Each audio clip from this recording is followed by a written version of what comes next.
Breaking and entering, drunk and disorderly, law and order. A former prosecutor and a defence lawyer, not your typical pairing. And the result? Conversations about crime and punishment that are guaranteed to get you thinking. Welcome to Justice Matters with Joe Crowley and Lizzie Green, a brand new weekly podcast. Our episodes are available on Apple Podcast, Spotify and YouTube. Check out our Instagram for clips at Justice Matters Pod. Enjoy the episode. This episode contains descriptions of assault and murder and some animal cruelty. Listener discretion is advised. Good morning, Joe. Morning, Lizzie. Now, I think today you're going to talk to us about Ned Kelly. Ned Kelly, one of my favourite topics. I've been obsessed with Ned Kelly since I was young. Sounds like a bit of a historical discussion. Yes, I think so. And I think it's, in some ways a bit problematic judging the events of the past by the standards of today. But I think in a legal sense, that can be useful to understand where policing and the law came from and sentencing, where it is now. I'm hoping that's going to be useful. Certainly, if nothing else, I hope it's interesting. Well, I should just give you a little tidbit of information. According to my family folklore, Ned Kelly dropped in to have morning tea with my great-great-grandmother. Wow, yes, fantastic. In the northeast of Victoria. So, be careful what you say. Well, no, I'm a Ned Kelly supporter. Oh, good. Despite the fact that apparently my mother's maiden name was Scanlon, so Michael Scanlon was one of the police killed at Stringybark Creek. Apparently he's a relative. See, we are in opposition. There you are. Again, different signs. All right. So I probably should start with a general overview of Ned Kelly because not everybody will be familiar with him. I think probably I learned about him at school. I don't think my kids have ever done stuff on bushrangers of yours. I know my kids had an interest, but not through school. And I learned about him. I had to learn a whole poem about him. Oh, wow. There you go. So it seems to have dropped off the curriculum, so maybe younger people aren't as familiar. So Ned Kelly was bushranger, the head of a gang called the Kelly Gang. It had 4 members: Dan Kelly, his brother; Steve Hart, who was a friend of Ned, a friend of Dan's; Joe Byrne, who was then best friends with Ned Kelly. So there's the 4 of them, and they their most famous exploits are the shootout at Stringybark Creek, where 3 policemen are shot dead; bank robbery at a town of Euroa; bank robbery in the New South Wales town of Jerilderie, and then 18 months later, a shootout at Glenrowan where Joe Byrne's shot dead, Ned Kelly shot and wounded and captured, and Steve Hart and Dan Kelly commit suicide. So this takes place in the period of the Kelly Outbreak, as it's called, is between 1878 and 1880. Ned Kelly's tried, hanged on the 11th of November, 1880. So 11 November is a important day in Australian history for that reason, but also because the World War I armistice is 11 November 1918, and then Gough Whitlam was sacked, 1975, 11 November. There you go. Yeah, I always remember those things, and when we celebrate Armistice Day. What most people know about Ned Kelly is a couple of things. One, he said "such is life," allegedly his last words. The historical evidence is that probably weren't his last words, but certainly that's what we think that they were. Before he got hanged. Before he was hanged, such is life. And that the gang wore bulletproof armour, which I've always been amazed that no other bushranger or outlaw ever thought to put on bulletproof armour. Was a wise idea. Yeah, certainly it was bulletproof. I think probably some people say it was their downfall in the end because they stood in a hail of bullets, and although they weren't hitting the head and the chest, they were hitting the arms and the legs. I mean, that's how Ned Kelly was caught. They shot him in the knee, which was unprotected, and he fell over. But also, I wanted really to look at his early life because I think that is where there's the most to talk about in terms of criminal law.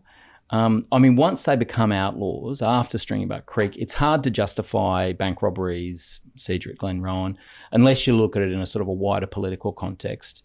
The Kelly Gang felt they were at war with the government. So assuming you're judging it by the standards of a war, you might be able to justify those things. But before they become outlaws, I think there is some, it's worthwhile looking at some of the things that Ned was charged with and looking at perhaps how they would have been dealt with today or whether he was dealt with unfairly by the system. Because as far as I can recall, I mean, you just said a whole lot of things that he did wrong, yet I would say Ned Kelly has gone down in history as some kind of hero. So it doesn't really align with the idea of committing those kinds of crimes but being lauded for it. Yeah. But I mean, in some sense, I think that's the same for, Robin Hood or Billy the Kid. I mean, there's a TV series on at the moment about Billy Kid. I do think that these sort of poor people who, are robbing from the rich and giving to the poor, is the Robin Hood phrase. I think they do sort of go down in sort of the in our collective memories as people who should be lauded. And certainly the Kelly gang did give their money away to the rural poor, their friends and family. You have to wonder, when we think about, for example, juvenile crime at the moment and the posting of themselves committing crimes on social media and getting likes, if that would have been a similar kind of reaction if there was social media back in Ned Kelly's day. Yeah. Oh, I'm sure there was. I'm sure there would have been. I mean, the Kelly siege at Glenrowan was one of the first sort of international media events that was recorded in real time. So it took so long, it was quite a long siege. And so it was being reported in London before the siege had even finished. Wow. Via the Telegraph. Yeah, wow. Amazing. Yeah. And certainly Ned and his friends, took a level of pride in their criminality. And they talked about being flash, and they wore their straps under their noses as a particular sign of being in that grip. I mean, a bit like the Eshays and them wearing particular things. And they used to wear colourful sashes and things like this, to stand out and to show that they were, this sort of people, I suppose, not to be trifled with, but also some level of flashiness or showiness. All right, so Ned Kelly was... his first charge that he's convicted, so he's actually charged a number of times in his early life between sort of the ages of 13 and 15. None of them proceed. So he's charged with robbery under arms, the prosecution withdraws, and he's charged, I think, with an assault on a Chinese merchant. I can't remember whether he's acquitted of that or whether it's withdrawn, but it doesn't go ahead. The first time he's charged successfully and goes to jail is two charges. One is of a vicious assault, it's called, which I thought was interesting. I wondered what the definition of vicious was, because it seemed a pretty standard assault, what we would call assault occasioning bodily harm now. Yeah. And the other charge at the same time arising out of a related incident was obscene language. Which still exists. Which absolutely exists. Yeah. Can I just ask, was he from like a criminal family? Like, was he just a bad egg, or had he grown up around crime? He certainly had. So, I mean, as you know, Lizzie, the economics often plays a huge role in committing crime. Yeah. If you have nothing, you've got nothing to lose. So people of lower socioeconomic standing tend to be overrepresented in our jails.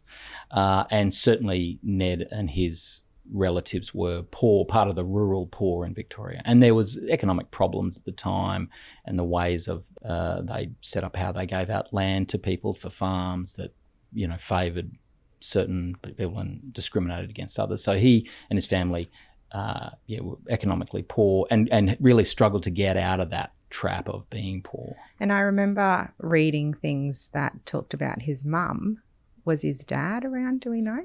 Yeah, so his dad was a convict, and then when he was freed, he married his mother, both of them had been born in Ireland and came out, and his father died when Ned was pretty young, I think about 12. Right. You have to wonder what impact that had. Yeah, I mean, fatherless families, I think there is a correlation. I haven't looked at it between that and juvenile crime, particularly with males, yeah. Sorry, keep going. No. These are all interesting, I think, interesting points. So what happens is the Kellys are poor. They often rent out a room to lodgers, so they have people lodging at the Kelly homestead. When I say homestead, it's really a hut. It's like a one-room hut with curtains to divide up. And the lodger would stay in the one room. Well, it's just one large room, and they divide it with curtains. So he's staying in a curtained off room. Yeah.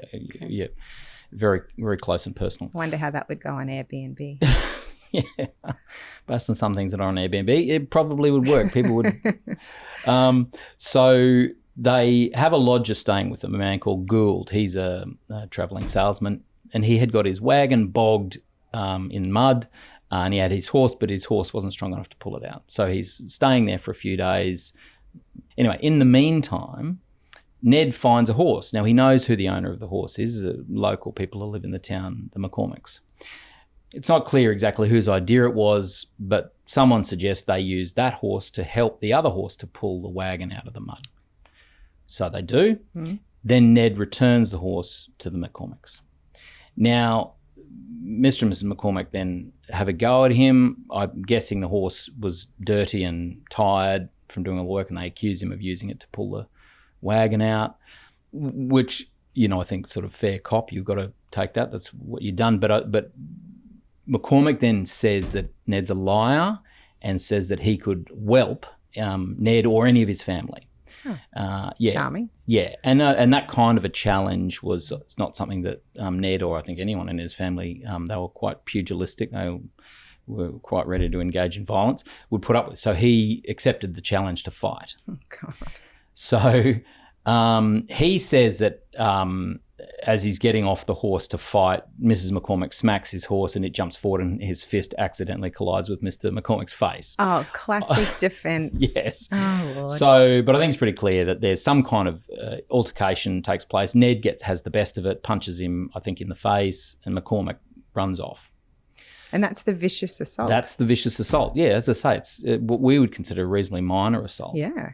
Not okay, but relatively minor. Well, when you say not okay, I mean, I think there's an element of provocation there. Whether being called a liar and saying, you'd whelp them or their family is enough to be provocative, maybe, but certainly the other thing is a challenge. So, I mean, is it a consensual fight? Yeah.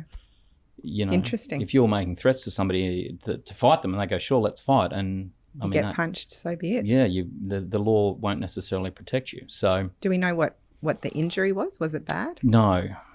Yeah, that was what I found interesting. So nowadays, obviously, we categorise assaults by the level of injury. Yeah. So I thought when it was described as a vicious assault, that's interesting. It's did it break his nose? Yeah. Or, like that might elevate it, but yeah. Well, in our standards, it might. Back then, I don't know. Maybe it was the type of assault. Anyway, vicious assault. So then later that day, he and Gould are castrating calves. They're cutting their testicles off. Gould then writes an obscene note. We don't know what it said, except that it was obscene, to Mrs. McCormick. Puts some of the calves' testicles in the note. Gives it to Ned to send. Ned gives it to his younger. So Ned's 15. He gives it to his younger cousin, Tom Lloyd, and tells Tom to deliver it. It's like Chinese whispers. Yeah. So Tom then delivers this to Miss McCormick. Obviously, it's obscene. That is then reported to the police along with the assault, and Ned is then charged with both these offences: obscene language and the vicious assault. Right. Did Gould get charged for the obscene language? And I think that's interesting. Yeah. Why do you think that's interesting? Well, because he wrote it. Yeah. So in a way, Ned was as much a messenger as the little cousin. Yeah. Anyway, I don't. There's a book by Ian Jones, Ned Kelly, A Short Life. I certainly recommend it to people. We'll put the name in the show notes. And that has a really good explanation of why these things turned out the way they did. But Gould's not charged. It's Ned who's charged. Just thinking about the testicles. Yes.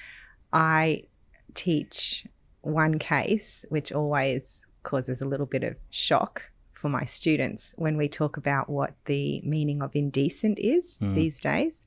And the official definition in Queensland of an indecent act is something that is lewd or prurient or that is an act of moral turpitude. Yes. And the case authority is a case of Bryant where some wallaby testicles were sent to a complainant in a jewellery box. Yeah. So it seems to be not a one-off, No. which I thought it was. Yeah.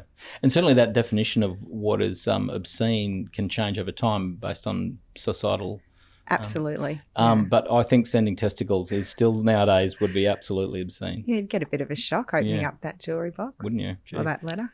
So Ned's convicted. He's given 3 months for both, and it seems like it was concurrent. Meaning to serve at the same time. Thank you. To mean to serve at the same time. But he also got a 12-month good behaviour bond. So he had to then, once he got out, had to be of good behaviour. That comes up in the next charge that he gets charged with. So he goes to jail in November of 1870, and he, as a 15-year-old, comes out as a 16-year-old in March, late March, and that's important, of 1871. Now, he gets out. He is living at home. There's another lodger who's staying at the Kelly homestead, a guy called Isaiah Wright, or Wild Wright, as he used to be known. And he was a horsebreaker by trade, but really a horse thief. So he turns up to the house on this beautiful mare and stays overnight. Next morning, they can't find the mare. So the Kellys loan him a horse. He rides off to do whatever he needs to do. And I think Ned's brother-in-law finds the mare, brings it back to the Kelly homestead. Did he find it where he'd hidden it? I don't think they stole the horse off the horse thief. They don't know it's a stolen horse. They Right. think he's lawfully got it. Right. And he's a horsebreaker, so presumably Makes he can sense. ride lots of different horses. Yeah. So Ned, who's fresh out of jail, he has some money in his pocket. He decides he's going to shout himself. So he goes to Wangaratta, the closest sort of large town, puts himself up in the hotel, and he rides in on this beautiful horse. So, I mean, I assume it's like driving in a nice car or something. Right. And he says everybody sees him, and the police see him. And in fact, he meets some girls in there and he lets them ride the horse around in the yard and has a great time. Okay. And rides back to the town of Greta where where the homestead is. Now, he doesn't know the horse is stolen. Really? Yeah, I thought you were the Ned Kelly supporter. I am. Well, I am, but he sounds like a lot of coincidental things happen to him rather than, Well, based on what's happens next. So he's riding through Greta. The local police officer is this violent, dishonest, terrible policeman. He's pretty new to Greta. He was moved from his last post because he violently assaulted somebody so badly and then committed perjury in the magistrate's court. And the magistrate said, you should probably move this guy out of the district. So he was then moved to Greta, which is interesting because, it was a known trouble spot. The Kelly clan or the Quinns and the Lloyds, all the relatives were known sort of difficult people for the police. It would have been deliberate posting him there. Well, I think it was deliberate. Yeah. And this shows the sort of the attitude the police had towards him, this guy who was, quite viciously violent. Anyway, so Kelly's riding through town. Now, Hall believes, as it turns out, just on a hunch, that the horse is stolen. He doesn't actually know. It was after this put in the police gazette as a stolen horse, but not until then. At this point. He decides Kelly's on a stolen horse, probably because it was such a beautiful horse, and Ned, how's this poor 16-year-old get such a great horse? But he doesn't want to say to Ned, I'm going to arrest you. He says there's some papers that you need to sign for your good behaviour bond, your surety, at the station. So Ned is climbing off the horse and Hall tries to grab him. Now, I probably should explain the physical differences in them. Constable Hall's 33 years old at this point. He is over 6 foot and 16 stone, which is over 100 kilos. Wow. Massive man. Ned Kelly is 16 years old, 5'10", so quite tall. And he weighed 11 stone, so 70 kilos. Okay, big disparity. Big disparity. Despite that, Ned Kelly goes on to be this legendary fighter and boxer, and he shows sort of examples of that in his young life. So Hall tries to grab him as he's getting off the horse. Now, Hall says that he said to Kelly, I'm arresting you at that point. Ned says he didn't say that. So Ned, this police officer grabs him. So Ned, there's some kind of wrestle, which ends up in Hall being thrown on the ground. Ned pushes him or trips him. Hall's on the ground. Foolish. Now, Ned says, I could have, if I wanted to, put my foot on his neck right then and held him there. But he was concerned about his good behaviour bond.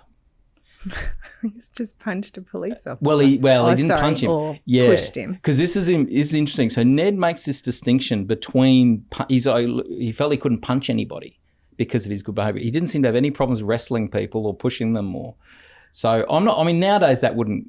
Well, and I wonder if that comes back to that idea of consent. Like if you're going to wrestle with someone, then it's a fair fight. Yeah. Whereas if you're punching someone, I guess that is a level of malice behind that. Well, there's certainly an extra level of violence. Yeah.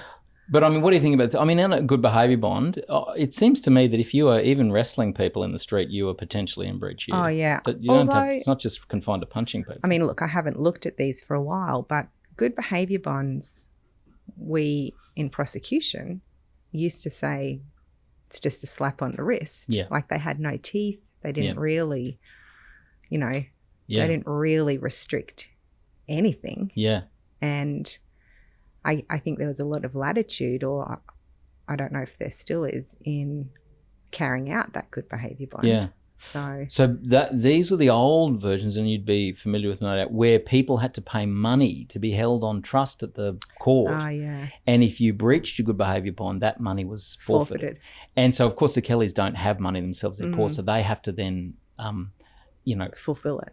Yeah, they have to get some favours from people. And so Ned's concerned about losing their money, the other people. Okay. So these people have been good enough to put up the surety for him. Oh, that is a bit like Robin Hood. It is. So he, so he's standing next to the horse, Hall's on the ground. The horse, obviously, because of the commotion, bolts. So Ned goes after the horse. So Ned says at this point, Hall says, "You're under arrest," and pulls out his Colt revolver, his police-issued gun. Okay. And, unbelievably, pulls the trigger. Oh, that escalated. Yeah, didn't it? Gosh. So Ned hears the click of the gun. Now, the bullet doesn't fire. It's not a misfire, it's just the bullet just doesn't work. Oh. And so Ned stops and turns around. I mean, what is you said that escalated, but what's your view of that in terms of somebody's fleeing from police custody? What are the police allowed to do? Well, I mean, fleeing from police custody does entitle a police officer to use a higher level of force. And in fact, if we think about shooting someone or I guess tasering someone, if they're escaping or trying to escape from custody, that is in particular circumstances lawful for the police to do. I'm not sure shooting will be. I mean, tasering, because that's a non-lethal. I think it's section 616 of the Police Powers Responsibilities Code in Queensland. So 615 says you can only use reasonably necessary force, not amounting to death or GBH. Yes. But 616 says you can use potentially lethal force, which would have to include shooting someone. Sure, if someone is trying to escape from lawful custody. That's one of the provisions. Wow. Yeah. Okay.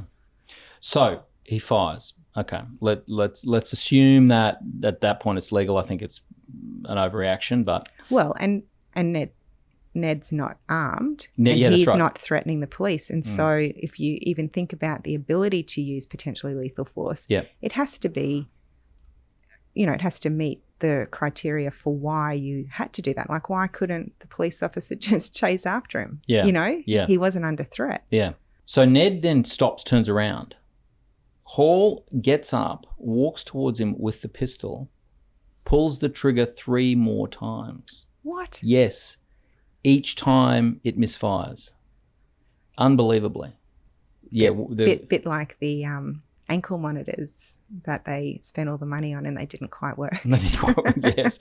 So the police issued Colt, well, certainly the bullets in it didn't work. But I mean, it's got 6 shots. So Ned's there. He says he's shaking in fear. Police officer advancing on him, pulling the trigger on his police issued revolver. Wow. So Ned obviously is like a game of Russian roulette. At what point is one of these gun bullets going to go off? So when the police officer is close enough, Ned jumps on him and they wrestle for the gun. So Ned obviously decides, I'm not going to wait to see what bullets 5 and 6 do. I'm going to try and get the gun on him. So then there's a wrestle to get the gun. Now, unbelievably, Ned is a 16-year-old who, with a 30 kilo weight disadvantage, has the better of the wrestle. And he is on top of Hall trying to wrench the gun out of his hand. Constable Hall then calls out for assistance, and some local shopkeepers, like the butcher and the blacksmith or whatever. Candlestick maker. A couple of candlestick maker. Greta was known for its candlesticks. They come out of their shop and they grab Ned and they restrain him and they tie him up. So Hall then gets off the ground and it gets even worse. He then comes over to Ned, who is tied up and being held by these men, and hits him in the head with the butt of his revolver as hard as he could. And that's what Hall said he did. That's not what he said. I hit him as hard as I could 4 or 5 times in the head. Wow. Hall says he did that as a justification for sort of restraining Ned, because he didn't mention in his report that Ned was tied up at that stage. Of course not. And he tried to say he was trying to knock him unconscious. Anyway, he doesn't knock him unconscious, unbelievably, but he certainly stuns him badly and puts an enormous gash in his head so that when the family arrive in town, they can follow the blood trail back to the police station. Wow. He gets 9 stitches in his head. He's got a scar on his head for the rest of his life. But seriously, he had an angel on his shoulder that day. Oh, didn't he? Unbelievable. Well, I don't want to interrupt the flow of the story, but I mean, that idea of, which I would call that police brutality. And I really want to say at the outset that we are probably going to talk today about police doing the wrong thing, which is not something that we can deny. It happens. But I also want to say that I am, very much in support of police generally. Like I don't want this to just become a police bashing exercise. I think in any, group, there will be bad apples. And I think that we can definitely point to many instances where police have done wrong. But overall, I think our police are not appreciated enough. Like, I think they do put their lives on the line, and they do really a hard job with not a lot of recognition or gratitude. And my 16-year-old has wanted to be a police officer since he was 2, and he is, really keen to do that, and I support him in that. But I worry because it's a really tough profession to undertake. So I just want that on the record. Yeah. No, well, I think it's important to say. I mean, the police officers do a very difficult job. Amazing. It's one of the few jobs where you could go to work and it's a possibility that you won't come home at the end of the day. I mean, and we've seen that happen in recent times. Yeah. And I think, we're going to, I've got examples of police misconduct, and they're all from the media, but people aren't interested in reading the acts of heroism so much. It's where there is things that you can be critical of that really garner the attention. So it's not a fair reporting of police conduct overall. Yeah. I should also say that the standards of the people they allowed into the police force in Victoria in the 1870s was pretty low, considering some of the people who are the police officers. They're barely better than the people that they're arresting. Right. And corruption was a problem in the Victorian police force at this time. And at the end of so Ned Kelly's hanged in November of 1880. In 1881, there is a royal commission into the causes of the Kelly outbreak, and it looks at the police misconduct. Wow. And identifies a number of problems about how the police handled the Kellys and the whole situation that really, were causative of the. And were any of the police officers charged? I don't think anyone was charged. People resigned and left the force. Yeah, and so this bashing of Kelly on this day, were there any consequences for? No consequences for Constable Hall. That still rings true today in a lot of cases. So at the subsequent trial, he says Ned was on a stolen horse. Ned proves that he was in jail when the horse went missing. Oh, gosh. And so they then charge him with receiving a stolen horse. Now, I don't actually have much of a problem with that because, you would have seen this as a prosecutor. If you can't prove that, if the property's stolen and you can't prove they stole it, you charge with receiving. That's a pretty standard. Yeah, it's always an alternative. Yeah. So he gets charged with receiving a stolen horse. Now, the question then becomes, well, how did Hall know the horse was stolen? Because it wasn't reported, so it wasn't published in the Police Gazette until after he had detained Ned. He's just a very good investigator. Well, he perjures himself. He said, I read it in the Police Gazette. Oh. And then they proved that the Police Gazette came out. Okay, I was trying to find a way out for him there. No. But one of the other important things, I think this is important for when we get to discussion of Stringbuck Creek, is this idea of this guy shooting at Ned or attempting to shoot Ned in circumstances where Ned was unarmed and was not a threat and was just standing still. Because later on at Stringbuck Creek, Ned is very concerned that the police are not going to ask him to surrender. As soon as they see him, they're just going to shoot him dead. Fair. So, and you can understand why you'd think that when, as a 16-year-old boy, a grown police officer was pulling the trigger and trying to shoot you. And you know what that makes me think of? So, sidebar. Yep. This idea of an unarmed. Yes. Well, and okay, so I'm thinking of the woman in the nursing home who was tasered and she died. This was in 2023. Yeah. So just last year. So a 95-year-old great-grandmother, she was holding a steak knife in her little nursing home she was in. Yes. And advancing, wasn't she? She was approaching with the aid of her walking frame. Right. And the 33-year-old senior constable pulled his taser out and he tasered her once in the chest and a second time in the back, just to ensure that she didn't pose him or anyone else a threat. Yep.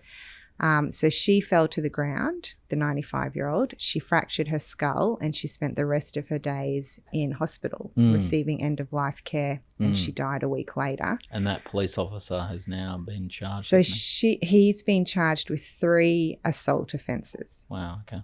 That's the charge. Because she died as a result of his actions, there was public demand, I think, for more serious charges to be laid. But so you read that, and what it does is foster this idea that there is no time for surrender. You know, like it's like the police sort of act now and justify after. Yeah, yeah.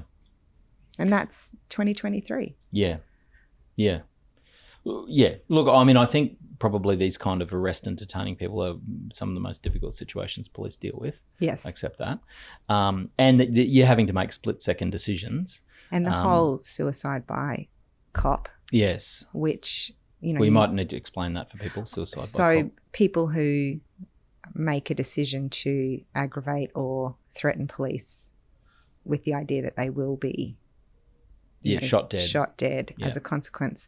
I mean, what that must do to the police officers mentally, like it's the worst scenario you can picture. But I mean, that happens as well. Yeah, absolutely. So, I mean, I think the example of the 95-year-old great-grandmother and, Ned Kelly, 16-year-old, unarmed, standing still, I mean, are 2 occasions where the force use was just not warranted at all. No. So he goes off to jail and he does 3 years hard labour for that. And he's very annoyed, understandably, by that. He gets out and he then goes straight, as it were. So he gets out in, what are we talking, 1871? No, that's wrong, 1874 he gets out. And the next thing that occurs, the Fitzpatrick incident, which starts the Kelly outbreak, that doesn't occur till 1878. So he has a period where he works in a sawmill and he works for a stonemason, and his employers love him. They say he's fantastic, he's a hard worker, all of the men love him. But he gets to a point where he feels the police harassment on his family was such that he just couldn't win, and so he did what would make him more money, which was horse and cattle stealing. Because he was an excellent horseman. He knew all of he lived he was a great bushman, so he knew all of how to survive in the bush and all the, back tracks to get places. And so he and a group and a gang began stealing horses in Victoria, taking them to New South Wales, across the Murray River, changing their brands, selling them, stealing horses in New South Wales, taking them across the Murray River, changing their brands and selling them. Right. And it were very, very successful operation. But the police are onto them, and the police have this large sort of task force tracking these horse thieves, and they're pretty sure they know who they are, and they're building a case. And it reminded me of the kind of investigations I see now in terms of drug production and drug, and trafficking. Yes. And drugs obviously weren't a huge feature in 19th century policing. So it seemed to me that horse and cattle stealing was the 19th century version of what we would see as our sort of drug task force. Not quite as lethal. No.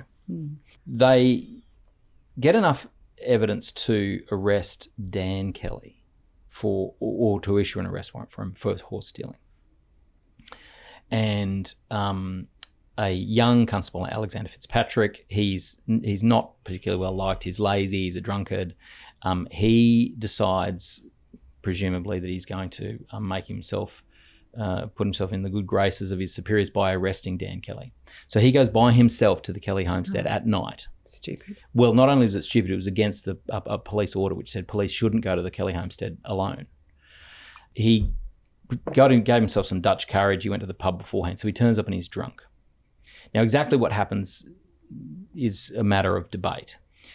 Certainly we know that Dan Kelly was there, and there is a description of a discussion.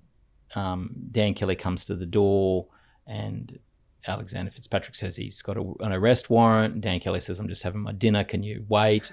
Fitzpatrick goes into the homestead. I mean, police wouldn't do that nowadays at all. No. They had an arrest warrant. You'd be straight to the station. Anyway, so they're sitting around the kitchen table. Dan's eating. The police officers. Yeah. Sitting there. Sitting at the table. Hilarious. Now then, Ned tells a story, which is probably true, that Mrs. Kelly, who was pretty formidable, says, why are you here? And Fitzpatrick says, there's a warrant for Dan Kelly's arrest. And Dan says, well, show me the warrant. And he says, well, I haven't seen the warrant. I've just seen a telegram. And Mrs. Kelly says, well, you can't take him if you can't produce the warrant. Which is still the case. Well, you can't take it if the warrant doesn't exist. I think you don't have to have, you can act on the orders of someone else, can't you, for an arrest? Well. And you can do a warrantless arrest. You can do a warrantless arrest. There's still some concern about acting on orders of a superior, in Queensland at least, without knowledge of the matter yourself and forming your own reasonable suspicion. So there is a limit to exercising the power under those circumstances. Yeah. And if you are going to exercise any kind of warrant in Queensland, whether it's a search warrant or an arrest warrant, one of the first things is to provide the warrant to the person involved. Certainly searches, absolutely. That's the first thing they do. They say, here's the warrant. That's right. So now exactly what happens next or how this all panned out is a matter of conjecture, and historians argue about it. There is a pretty long-standing story that Alexander Fitzpatrick, who was a ladies' man, he was a Lothario. And a drunkard. What a catch. I know, what a catch. Well, he'd already got one woman pregnant and hadn't married her, and he was going with another one. Anyway, so the story is that Kate Kelly, who is 14 and the looker of the family, the idea is that he makes some kind of a pass at her. Whatever happens, there's some kind of melee then takes place. He says he's hit in the head with a fry pan by Mrs. Kelly. Fair. He says that Ned Kelly then comes in and fires 3 shots. Ned Kelly with 2 other men come in, fire 3 shots. One of them hits Fitzpatrick in the wrist. Ooh. Now, Ned Kelly at first said he wasn't even there, and he pointed out that Ned Kelly was a noted crack shot. I thought you were going to say noted liar. And absolute crack shot. And he said, why would I shoot 3 times in a house full of my brothers and sisters? Because in the house, I should say, Mrs. Kelly's got a 3-day-old baby. Oh. I think she's got a 2-year-old, a 4-year-old, and then there's the older Kelly children, 12, 14. I thought the dad died. It's a second marriage. Oh, okay. So she's got 3 kids to her second marriage, and then she's got her older Kelly children. Poor woman. I know.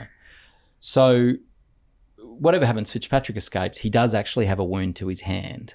It's a bullet wound? There was no bullet in it, but it was a small wound, and so they said that Ned Kelly said, he did it himself with a pocket knife. But the best historian in Australia on Ned Kelly, Ian Jones, says he thinks actually Ned did shoot him because Ned had this particular gun, really old-fashioned thing, which shot little balls and not that powerful. And he said that's the kind of wound it probably would have made. Right. So he learnt from the police, shoot first, talk later. Well, what happened, Ian Jones says he thinks this happened. There's some melee going on in the house. Ned is outside and hears it, comes in, fires the gun over the head of Fitzpatrick as a warning at exactly the moment Fitzpatrick puts his hands up to surrender because he sees Ned Kelly with a gun. Hits him in the wrist. Anyway, we don't know what happened, but the upshot of it all was then that warrants are issued for attempted murder against Ned and Dan, but also against Mrs. Kelly. What? And these 2 other men, one of them mistakenly identified who wasn't even there. Yeah, so Ned and Dan take to the hills. They've got a little hut on Bullock Creek, which is up in the Wombat Ranges, and they go there. Aptly named?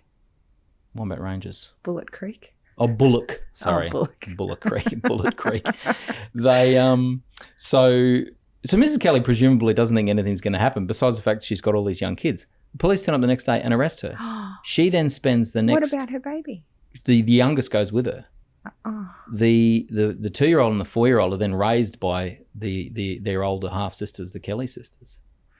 Well, how long did she go to jail for? She gets 3 years hard labour. What? Yes. Well, it's Is that for the fry pan? No, that's for attempted murder.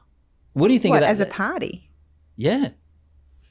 So they said she was a party to Ned shooting Fitzpatrick. Yes. What did she do to aid? Well, hit him with a fry pan. I don't know. Wow. But she did that before Ned Kelly even came in. Yeah. So you're, just to try and unpack this for people listening, your query is, although on what she basis? might, on what she's guilty, she might be guilty of an assault, but she doesn't have any knowledge that Ned's going to try and. Yeah. So to be under our party provisions, which are where you can be liable for an offence you haven't committed yourself, you have to show that they did something to aid. Yep. And aiding can be encouragement, but is there any evidence that she said shoot him or anything like that? Maybe standing there with a fry pan in hand after you just passive presence the scene of a crime is categorically not provided enough. Provided your presence doesn't encourage the offender. But if she's just there. Yeah. Anyway. I find that. What do you think about 3 years though for attempted murder of a police officer? Well, that seems a bit short to me. If it was a fair charge, then I think that's a very light sentence, isn't it? But I do too. But they have hard labour, which I think we don't have that anymore. No. And I wonder how that would change. I'm assuming now we give higher head sentences, maximum sentences, because we don't have this ability to make your life in jail more difficult. Well, I think we do make people's life in jail miserable, but physically. Yes. So I'm just still thinking about that little baby. Well, it is with her in jail. The whole time? But even worse, her other baby, Ned, she then sees him once more before he dies, and that is in the week before he dies. They let her go in and see him, and then he's hanged later. So she's in jail for the whole of the outlawry. Wow. The other 2 men get 6 years each. And they do the full 6. Even the misidentified one? What?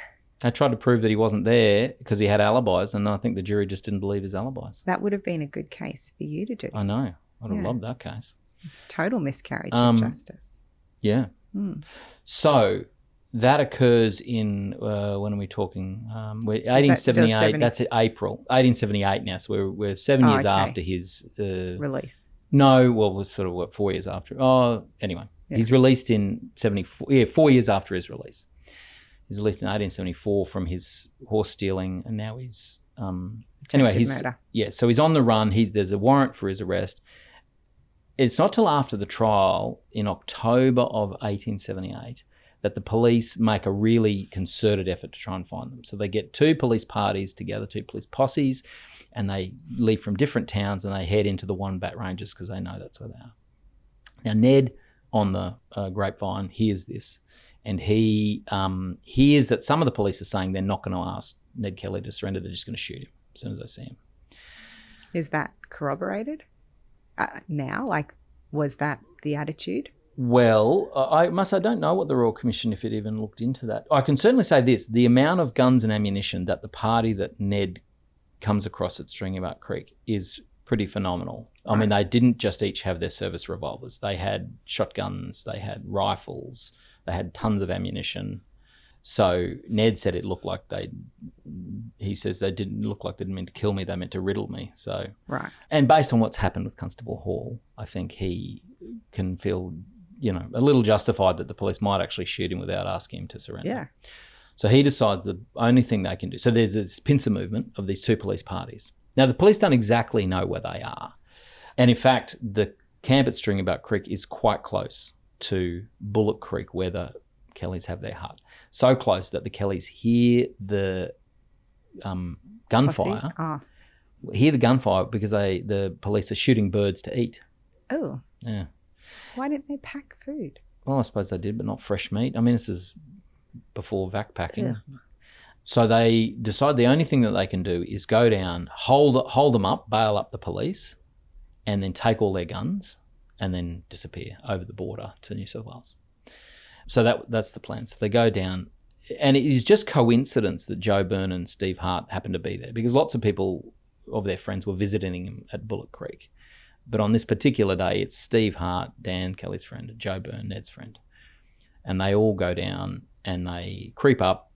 And just the four of them. Just the four of them, yeah. They see the police camp, watch it for a while. They can see 2 police officers. They think the other 2 police are in the tents. After a while, they call out, bail up, throw up your arms. And they stand up there and so that people can see them. Now, the 2 police officers there, one's Lonergan and one's McIntyre. McIntyre immediately puts his hands up. Lonergan grabs a rifle, runs several metres, jumps behind a log, comes up. Ned says Lonergan was aiming at him. Ian Jones, the historian, says he thinks Lonergan was actually aiming at Dan Kelly. Whatever the upshot, Ned shoots Lonergan. You can only see his head, but as I said, he's a crack shot, shoots him in the eye, kills him. Yeah. And he says, I shot him, otherwise he would have shot me, or he would have shot Dan Kelly. Okay. So that sounds like a pretty straight-up case of self-defense, assuming, taking away that they're police officers acting in their lawful duty. Yes, if somebody points a gun at you, you don't have to wait for them to shoot. You can shoot them first. Yeah, but you're discounting a huge part of it, being that they were police officers. Yeah. A police officer acting outside of their duty. Their duty was to go and arrest them. And if they felt under threat, then they're entitled to defend themselves. Yeah. Sure. Ooh, sticky. So Ned then goes into the camp. Lonergan's dead. They have McIntyre. They then are with McIntyre for an hour or so. McIntyre says the other 2 police officers, Scanlon and Kennedy, are away. They've gone looking for you. Kelly knows Lonergan. He'd been in a punch-up with Lonergan before. And Lonergan was one of the officers saying he was going to shoot Ned and not ask him to surrender. Yeah. So in some sense, Ned doesn't have there's no tears for Constable Lonergan. He doesn't know McIntyre. He doesn't know Kennedy. He doesn't know Scanlon. They're from different parts of the district, so he's never met them. And he says, I don't have any problems with any of you. I appreciate you doing your lawful duty, but you've got 2. They look at all the guns and they're like, you're clearly serious. Here. Yeah. And so he says to McIntyre, we'll go back and hide in the bushes. We're going to keep you under surveillance. When the others come back, you get them to surrender. The others come riding back through the bush. McIntyre says, the Kellys have us surrounded. You need to surrender. The other 2, Kennedy and Scanlon, think it's a joke. Scanlon starts unslinging his rifle. Ha, ha, ha, ha. The Kellys all stand up. Well, the gang stands up, says, bail up, throw up your arms. They realise it's not a joke. Kennedy immediately jumps off his horse and has his horse between them and the gang. Poor horse. Yeah. And starts firing. Scanlon, who's on the horse, has a rifle on his shoulder. He's unslinging it. As he's unslinging it, he fires it at Ned. Shoots wide, doesn't hit anybody. Ned fires back. Now, Ned says he was the one who shot Scanlon, but I think he was probably taking or the historians think he was probably taking the rap for Joe Byrne, who's effectively beside Scanlon, because Scanlon's wound is in his side, in his chest, and he gets shot. Right. He does get hit, I think, in the shoulder. Anyway, he then is shot and falls on his horse, dies. So then there's McIntyre and Kennedy. McIntyre jumps on Kennedy's horse and rides off. Sensible. Well, sensible. Ned says, I could have shot him if I wanted to. And, I mean, he's a pretty crack shot. He probably could have. He doesn't. He lets him right away. Kennedy is firing at them, so they fire back. Kennedy is retreating back through the bush, and Ned is going after him, firing. The others come up behind. Ned fires and hits Scanlon in the shoulder, doesn't realise, knows he's hit him, but doesn't realise that the shot means Kennedy drops his gun. Kennedy runs to the next tree, blood pouring down his arm into his hand, steps out from behind the tree trying to surrender, trying to put his hands up. Ned sees something dark in his hand, which turns out to be blood, fires again, hits him in the chest, drops Kennedy. Can I ask, was he running backwards when he was shot in the shoulder, or did Ned fire into his back? No. He was behind a tree firing at Ned, and shot him in the shoulder. Right. And then Kennedy was retreating backwards up. Okay. He was running from tree to tree, but back up the hill to try and get away from them. And Ned's advancing on him, firing. Like, picturing it in my head, it is not looking good for Ned, I've got to say. No, sure. I think this is the the killing that I find most problematic. They run up to Kennedy. As they're running up, they see that his pistol's nowhere near him. He dropped it, and they realise he was unarmed. They feel terrible. They see, it's just in the heat of the moment, snap decision, fire, and they hit him. He's still alive. Oh, jeez. But they know that they've got to leave because the police are going to be on them. He's that badly injured, he's not going to survive. And so what do? Did they shoot him? So Ned shoots him and kills him. Right. And so that idea of this mercy killing somebody who's going to die anyway, effectively putting them out of their misery, that's something which is, I think, is it morally problematic? As you are killing somebody and you are deliberately causing the death. I mean, it's a murder. Well, and he could have stayed and tried to staunch the wound. You don't know that. But he wanted to save himself. So the choice he made was, I'll do it this way instead. But he had another option. Well, I mean, I'm no medical expert, but the people who were there who had presumably seen gunshot wounds before were pretty convinced that he was not going to survive. But maybe a couple of hours lying there. In the end, he wasn't found for another 3 days. I mean, he wasn't going to survive 3 days. Took the police 3 days to make it there and find Well, he wasn't going to survive 3 days without any attention, but who knows what could have been done if he'd had some kind of aid from the Kellys. But they didn't want to get caught, which, I mean, I understand that, but I don't know that we can say it's not morally problematic. I think it is morally problematic. I think it is. Yeah, good. I do too. I certainly don't think it's justified. But I mean, that idea of mercy killing is not a new idea. No. And a little bit different, but again, sidebar. But just in 2022, there was a guy in Cairns who was paid $5,000 to cut off another man's leg, and it happened in a public park. Like, it was on, oh my Lord, it was on CCTV footage. I've got a friend who's a police officer up there, and he saw it, and clearly it didn't go well. No. So was it from the knee down? Please tell me it was. No, I think it was quite high. Wow. And you could see the guy who'd cut off the leg then dragging the leg, and the guy whose leg was cut off crawling for a little short moment before he died. Like, he died from that. And he's been charged with the death, obviously, even though he was paid, was doing it at the request of the victim. But I guess it's, a different motivation, but still this idea where it's not a murder out of malice. You know what I mean? Yeah. And so that was recent. Yeah. Like, these things. Yeah. I mean, Kennedy didn't want to be shot. I think he said, "Don't shoot me." Oh. No shot. Well, this guy, can I just tell you, but the guy who asked for his leg to be cut off, they said that he had some issue with his body image. Oh, wow. And thought he'd be better off without the leg. Yeah. So, I mean, it wasn't a fair request. No, but I mean, you can't consent to grievous bodily harm being done on you anyway. No, consent's irrelevant. Yeah. But I guess if you're looking at the motivation behind the crime, in a mercy killing or something like that where he was requested to do it. Yeah. I mean, it's not a defence. No. But it's a different level of culpability mentally. Yeah. I was thinking about this in World War I. There's a story at Passchendaele, on the Western Front. It's mud and really dangerous mud that you get sucked into. And there's a guy in no man's land who is stuck in the mud up to his neck, can't get out, they can't pull him out. Oh. And he is just dying over a course of a number of days, begging people to shoot him. And they did? Well, it's unclear, but because the story just isn't finished, but I think that they might have, yeah. I read a thing from the US, it was from 2006, so it's old now, but it was about killings in combat circumstances, and how there was a suggestion through a research paper that if someone does a mercy killing in a combat context, that the soldier who does the mercy killing shouldn't be charged with premeditated murder because of the the circumstances leading to that offence and the consequences for those army people.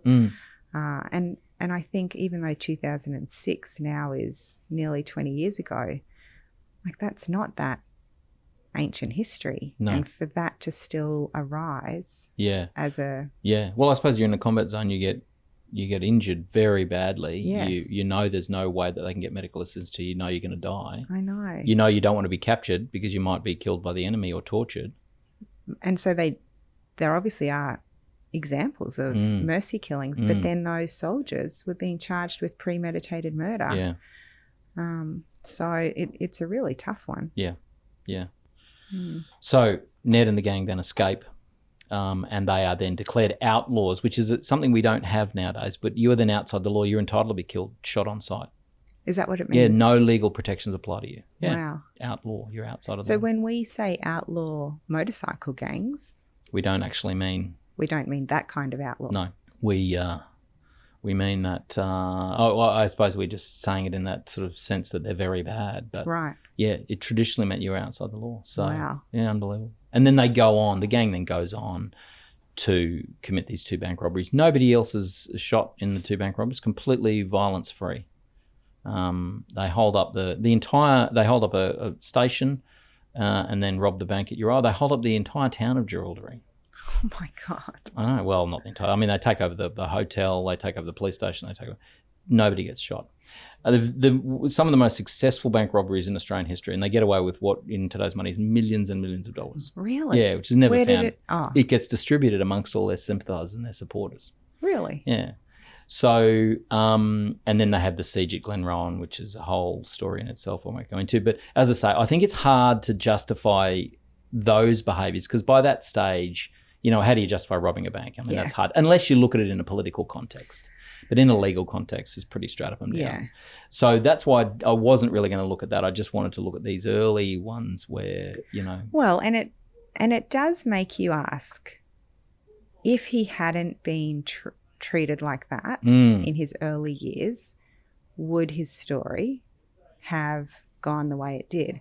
And I think you can draw parallels to current policing. You know that there's profiling done by police. You know that there are certain offenders or groups of offenders who do get targeted, and you can see why those types of people, A, don't have any respect for the law, and B, do the things they do because regardless, they're going to come to police attention one way or another.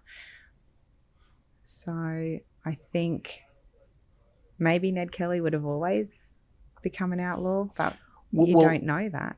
No. Certainly some people felt that in another context he would have been a great man, because he was so talented. Yeah. But he certainly felt that it was the police behaviour towards him and his family that caused his outlawry. And he said, so when he was in prison waiting execution, he wrote a number of letters or gave interviews and to the media. Yeah. And in one of them he says this, and I thought it was something we might end with. He says, if my life teaches the public that men are made mad by bad treatment, and if the police are taught that if they may not exasperate to madness men they pursue and ill-treat, my life will not be entirely thrown away. People who live in large towns have no idea of the tyrannical conduct of the police in country places far removed from the court. They have no idea of the harsh and overbearing manner in which they execute their duty or how they neglect their duty and abuse their powers. Wow. Yeah.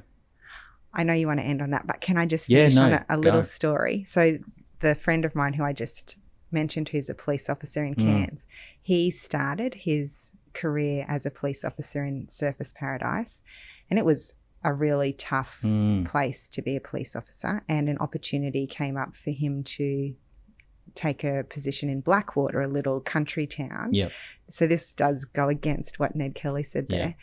But he told me about the first arrest he effected when he was in Blackwater. And he said that in Surfers Paradise, if you're going to arrest someone, there's a process. And I think colloquially it's called beasting. So you get them on the ground, you pull their arm up behind them so you can cuff them, and then they're under control.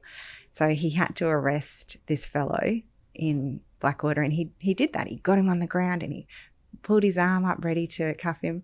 And he said the guy on the ground sort of just turned his head and goes, "You're new, aren't you?" And the other police officer he was on duty with said, "Mate, you can just ask him to hop in the back of the van." Yes. So, I mean, there is definitely a difference. Yeah. I think that's right. Nowadays, I think the policing in country areas, small area, they tend to know the population. Yeah. I think in some ways it can be better than policing in metropolitan areas. But say that. But certainly that idea that men are made mad by bad treatment, I've always remembered that, and it strikes me so often in criminal law that the way that people are treated by the police and just by the system generally can often, lead to more problems. Oh, and look, a whole other episode perhaps, but I come back to my really strong feeling when it comes to juveniles that, incarcerating them and this reform to build a new prison for juveniles and hold them in watch houses. I think once you're in that system, it is so difficult to break away from it. And so we're not creating, but we're allowing not rehabilitation in any way, but this building on whatever issues were there in the first place. Yeah. And they become accustomed to it. Yeah. Professionals, they have contact with other criminals, and that kind of sentences them to a life on that path. Yeah. And I mean, the sad thing is that's a lesson that we could have been learning from the 1880s in Victoria. Isn't that crazy? And we're probably still not learning. Anyway, but Ned Kelly, hero or villain? Well, now I'm more torn than I was at the start. I think he maybe started as a hero, but perhaps he ended as a villain. Yeah. I don't like that shooting. I don't either. I find that problematic. Anyway. Yeah, I suppose so interesting, Joe. Who would have thought crimes from the 1800s would grab your attention like that? Lovely. All right. Well, thanks, Lizzie. Thanks, Joe. Thanks for tuning into this episode. You can find links to the cases that we discussed in the description. You can also find a link to Guardian Criminal Law, and a big shout out to them for making this podcast possible. The majority of criminal cases involve people, normal people like you, people like me, who find themselves in an unusual set of circumstances that would not usually occur in their life. My name is Mark Savick, and I'm here to assist you with your criminal matter. I look forward to hearing from you and being of assistance to you.